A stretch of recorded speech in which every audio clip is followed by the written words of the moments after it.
जय श्री राधे कृष्णा दोस्तों। श्याम सलीले यमुना, ये श्याम रंग तुमने कहाँ से पाया।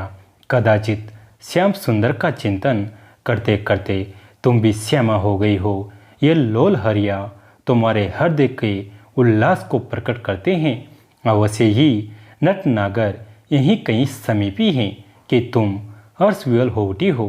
कहाँ है भला, बताओगे मुझे। क्या कहूँ बहन, घर में जी लगता ही नहीं। सांस जैसे घुट रही थी। जैसे तैसे काम निपटा कर पानी भरने के मिस चली आई हूँ। सुबह के श्याम के दर्शन नहीं हुए। समझाती हूँ मन को, अभागे तूने ऐसे कौन से पुण्य कमाए हैं कि नित्य दर्शन पा ही ले। पर समझता कहाँ है दही मारा।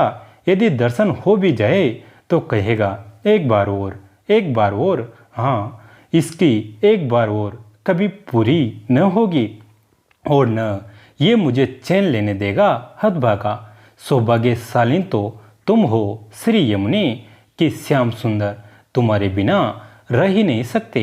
यहाँ वहाँ कहीं न कहीं तुम्हारे समीपी क्रीड़ा करते रहते हैं। बहुत विलम्ब हो गया, मैया डांटेगी।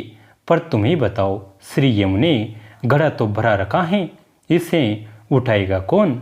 श्याम सुंदर होते तो उठवा देते या फिर फोड़ ही देते।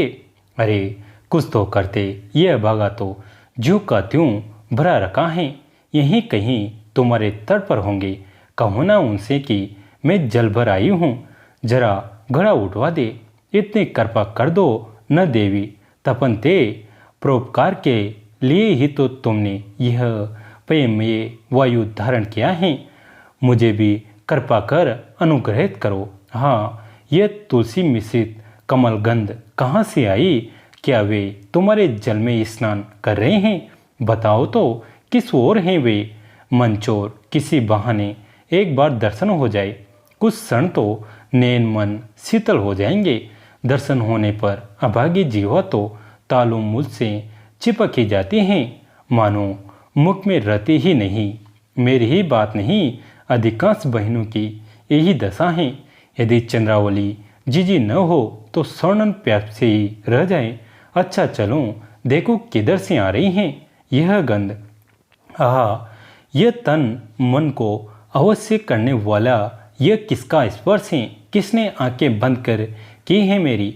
कौन विपला, अच्छा चित्रा, अरे भद्रा नहीं सुमति, अरे कला इंदु, तब कौन है। अच्छा बाबा छोड़ो, मैं हारी तुम जीती। अरे कानाजू, अनमनी उन्मनी, उर्जी मुर्जी, हाँपती कांपती इला बतलाने लगी अपनी सखियों को। उनके आग्रह पर अपनी विवश मनोदशा क्या कहूँ सकी।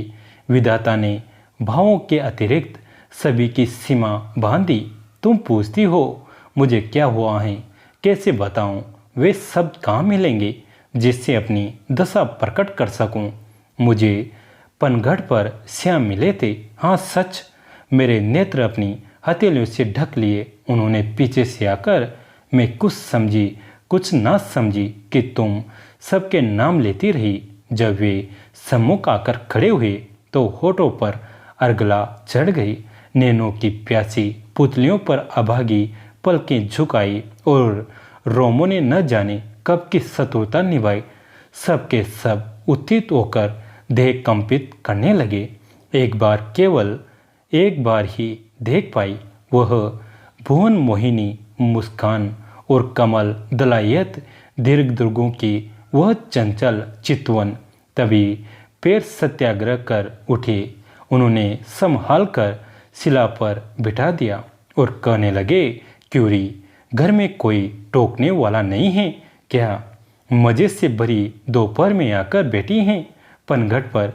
कहने दे तेरी माई को, सांझ को आकर कहूँगा कि तेरी लाली बावरी हैं। बावरी घाट पर बेटी यमुना जी से बातें कर रही थी। अरे बहन, मैं कैसे बताऊं उस समय की रसीली बातों को। मेरी टोडी को 2 उंगलियों के सहारे ऊंची करके पूछने लगी, क्या बड़बड़ कर रही तेरी। अरे कांपती क्यों हैं, जाड़ा लग रहा है या डर रही हैं। अच्छा, मैं तेरी मैया से कुछ नहीं कहूँगा। बता क्या कह रही थी यमुना जी से। बोल, नहीं तो मैं तेरा घड़ा फोड़ दूंगा।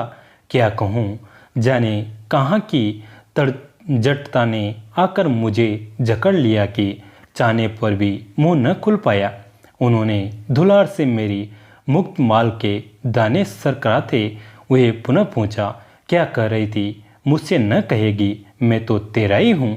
अच्छा न बोल, मेरी ओर देख तो। रे अभागी पलकें जैसे मन भर ही हो गई। अच्छा चल तेरा घड़ा उठवा दूँ। उन्होंने बाँह पकड़कर उठाया मुझे और घड़ा उठाकर सिर पर रखा।